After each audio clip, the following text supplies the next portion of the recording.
I didn't cry when I looked out at the pews on my wedding day. I just stared at that empty chair in the front row and realized my mother wasn't coming. The tears didn't actually hit me until hours later at the reception. That's when I found out she skipped my vows to go to a birthday party for a dog. If you're listening to this, you probably know what it's like to be the reliable child. You're the easy one, the one who handles your own heartbreaks in total silence. In my family, the fragile child was my younger sister, Maya. She was an emotional black hole who demanded the whole world stop spinning over the smallest inconvenience. And my mom, Eleanor, she was absolutely addicted to being her savior. Her entire identity was wrapped up in being needed, and Maya gave her that fix every single day. Because I learned to navigate my own life without begging for her help, she treated my independence like a personal rejection. She lived for the drama and the endless coddling. When I met my husband, Julian, he saw through the whole dynamic almost immediately. He grew up in this loud, messy, but fiercely loving and supportive family. The first time he came to Sunday dinner, he just watched in quiet disbelief. My mom spent 2 straight hours consoling Maya over some minor disagreement she had with a coworker. She completely ignored the fact that Julian and I were actually there to celebrate my recent promotion at work. We just sat there, totally invisible in my own childhood home. On the drive home that night, Julian looked at me and asked why I constantly apologized for taking up space in my own family. I didn't even have an answer for him. When Julian proposed, I actually let myself believe things would change.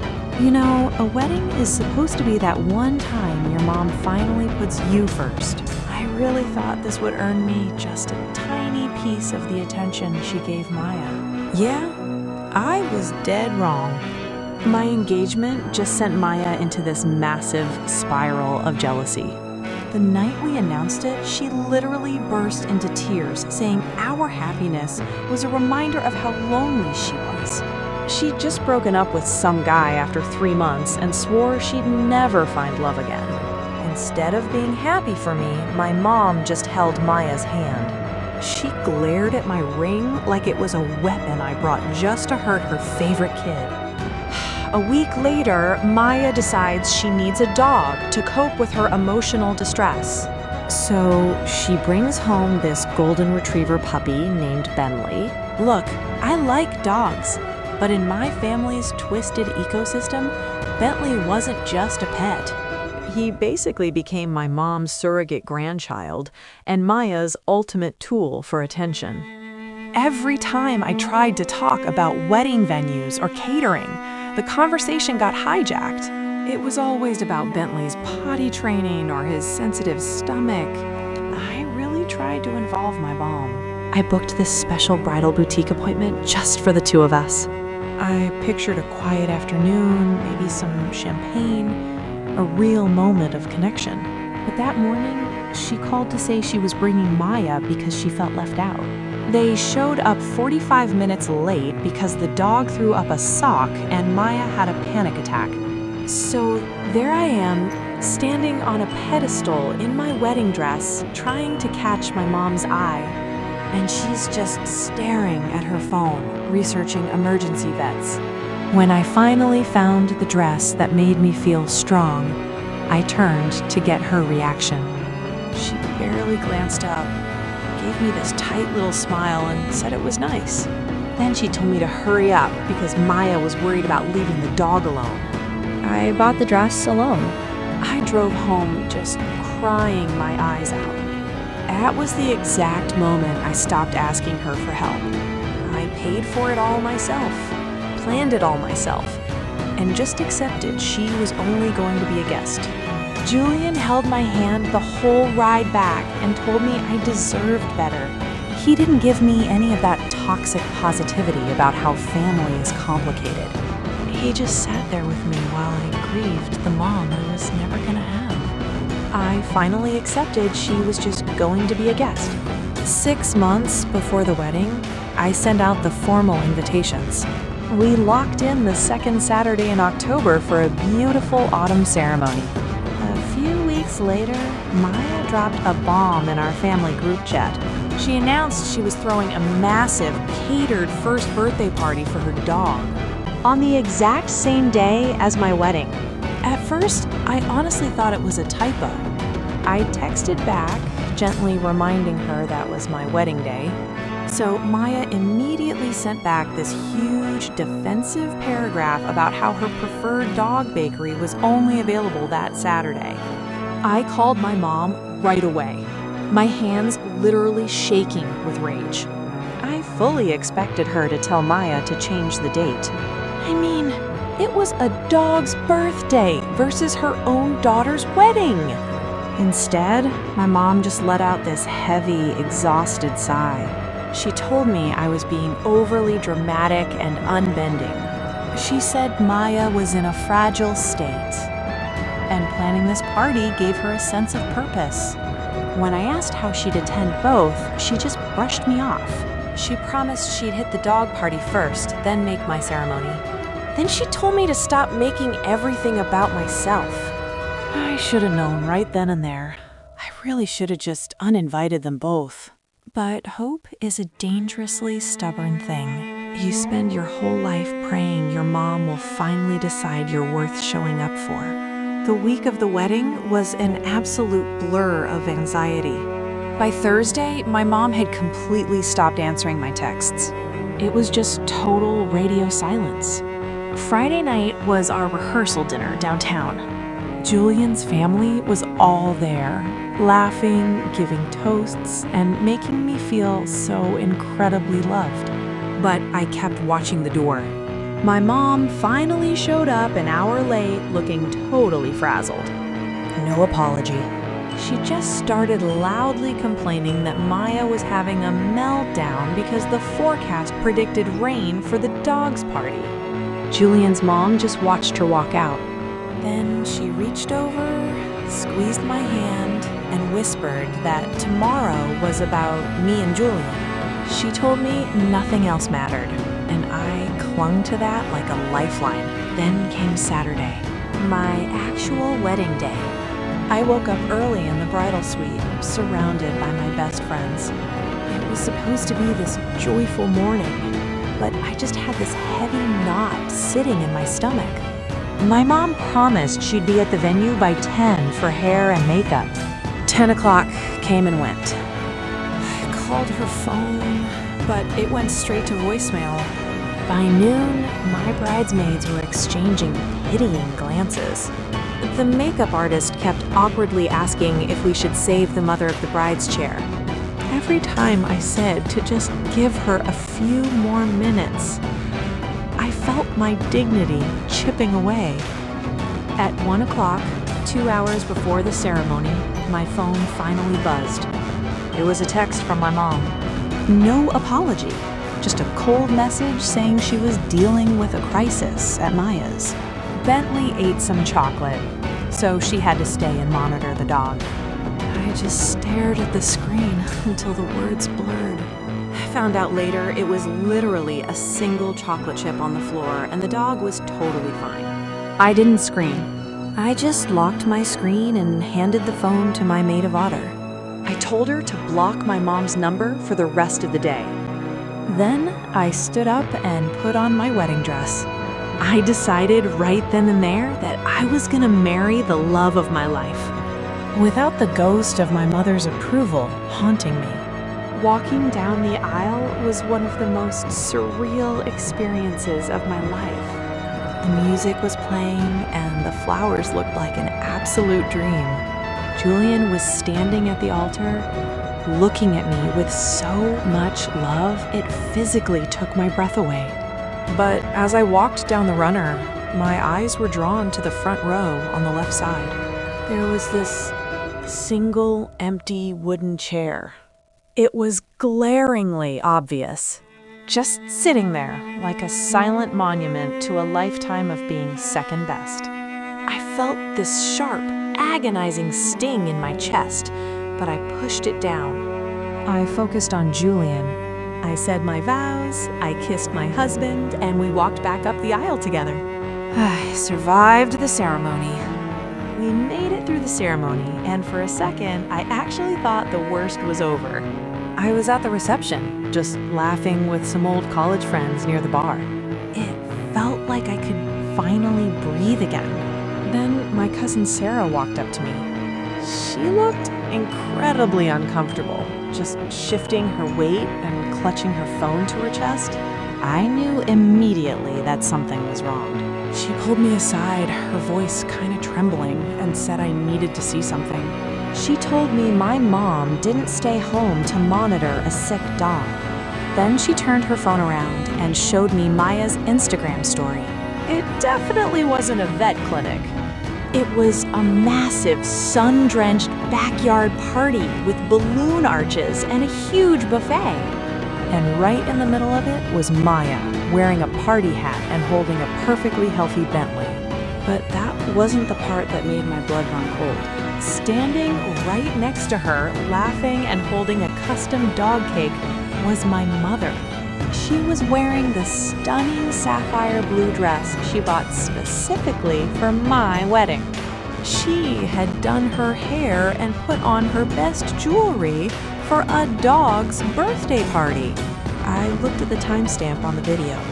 It was posted at exactly 3:30, the exact minute I was exchanging rings with Julian. I just stared at the screen, trying to process the sheer cruelty of it. It wasn't just that she missed the wedding. It was that she dressed up for it and then intentionally chose to play along with Maya's petty charade instead. Julian found me a few minutes later. I was standing alone in the hallway outside the ballroom, just staring blankly at the wallpaper. I felt completely hollowed out. When I finally found the words to tell him what I saw, his face completely changed. It darkened with this quiet, terrifying anger. He didn't try to offer any toxic positivity or tell me that family is complicated. He just wrapped his arms around me and held me tight. And that's when the tears finally came. He whispered that they were never taking another piece of my heart again. And for the first time, I actually believed it. The next morning, Julian and I packed up and left for our honeymoon on the Amalfi Coast. I kept my phone on Do Not Disturb for 2 straight weeks. I really needed the distance to process everything she'd done. When I finally checked my messages, there wasn't a single apology waiting for me. Just a few half-hearted texts from my mom. Maya even sent a picture of the dog sleeping, saying the birthday boy was exhausted. We got back from our honeymoon, and I made a choice not to call or text her. I let the silence stretch out for a whole week. I was letting this new reality settle over me like armor. Finally, on a rainy Tuesday afternoon, I drove over to her house. I didn't call ahead or warn her I was coming. I just pulled into the driveway, turned off the car, and took a deep breath. I used my old key to unlock the front door and walked right into the living room. My mom was sitting on the sofa, drinking tea. She looked up, startled at first, but then her face just hardened. She instantly put on this mask of defensive irritation and slammed her teacup down. She snapped at me, assuming I was there to yell at her about the wedding. Then she immediately started making excuses about Maya falling apart and the dog being sick. I stood in the center of the room looking at her and realized I felt absolutely nothing anymore. The well of hope had finally run completely dry. I told her in this eerily calm voice that I saw the photos. Her face flushed red, but she quickly pivoted right back to gaslighting. She crossed her arms and told me I was blowing everything way out of proportion. She called it a small gathering and actually asked why I was so jealous of my own sister. I didn't even raise my voice. I just told her I wasn't jealous. I was disgusted. disgusted that she let Maya sabotage my wedding, and disgusted with myself for trying to earn her love. The bridge was already ashes. I turned around and walked out, leaving my house key right on the entryway table. I didn't look back once as I walked down the driveway to my car. For the first time in my entire life, I felt completely, overwhelmingly light. Cutting off toxic family isn't like the movies. There's no big applause or dramatic soundtrack. Honestly, it's mostly just confusing grief. You see a mom and daughter out shopping, and it just hits you. It's this sharp, unfair pang in your chest. But underneath all that grief, there's this profound peace. For 2 whole years, I just lived in that quiet. Julian and I built a really beautiful life together. We bought a house and surrounded ourselves with real friends, people who actually felt like family. Then 2 years after the wedding, everything changed. I found out I was pregnant. Julian and I were absolutely over the moon. We decided to keep it quiet for the first few months. We only told his family in our closest circle.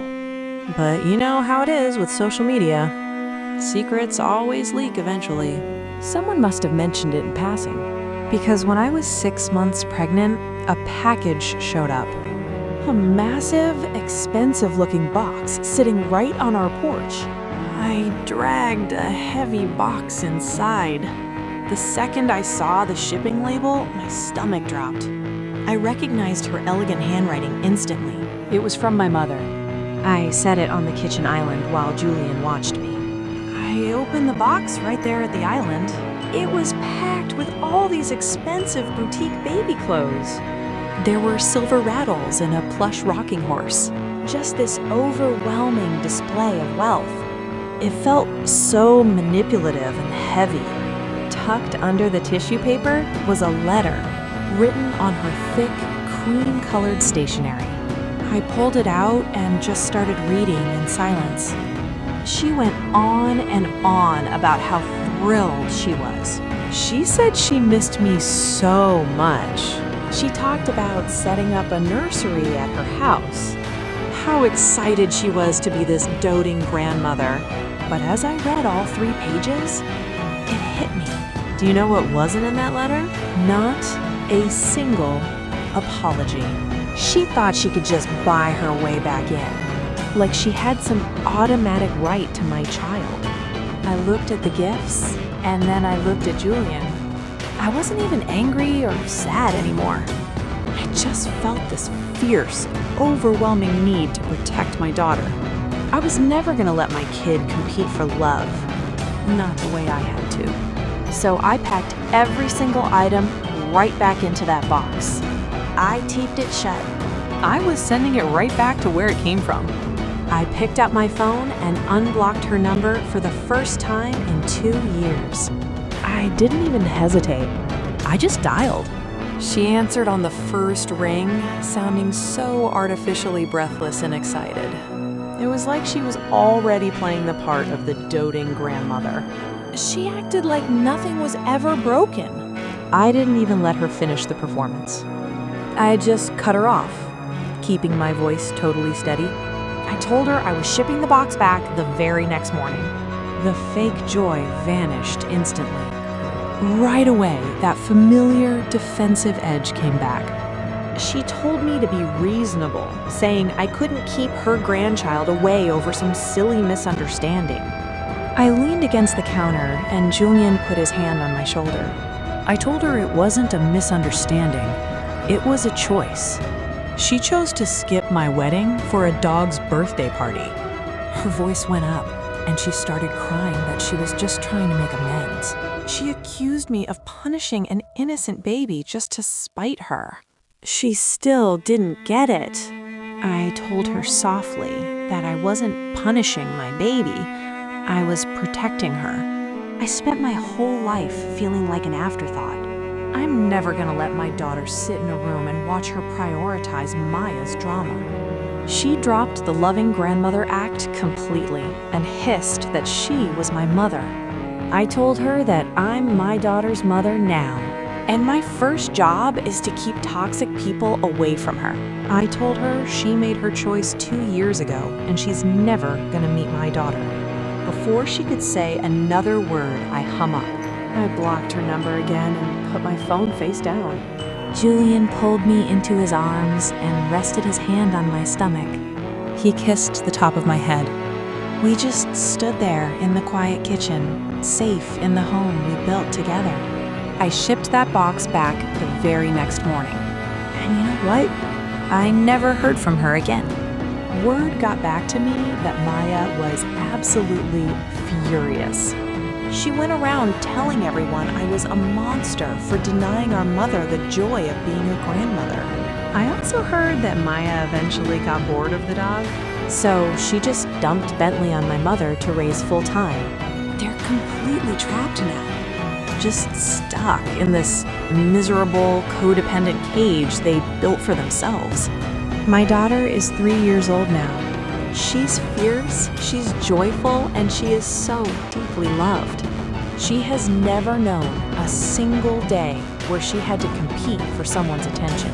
She has a real grandmother and Julian's mom who absolutely adores her. She shows up to every dance recital and every messy finger painting session.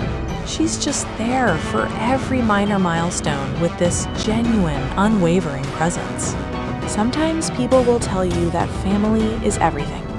They'll say blood is thicker than water and that you just gotta forgive your parents because they did the best they could. But honestly, sometimes their best is just toxic. Sometimes the absolute most loving thing you can do for your own future is to cut the anchor that's dragging you down. I used to think my wedding day was this huge tragedy because of that empty chair in the front row. But looking back now, I realized that empty chair was the greatest gift my mother ever gave me. It was the absolute, undeniable proof I needed to finally just stop trying. It was the exact moment the illusion shattered. And it allowed me to build a real family from the pieces she left behind. You can't control who brings you into this world. And you definitely can't force them to love you the way you deserve to be loved. But you absolutely have the power to decide who gets to stay in your life. And the moment you realize that walking away isn't a failure, when you see it's actually a rescue mission for your own soul, that is the moment you truly become free.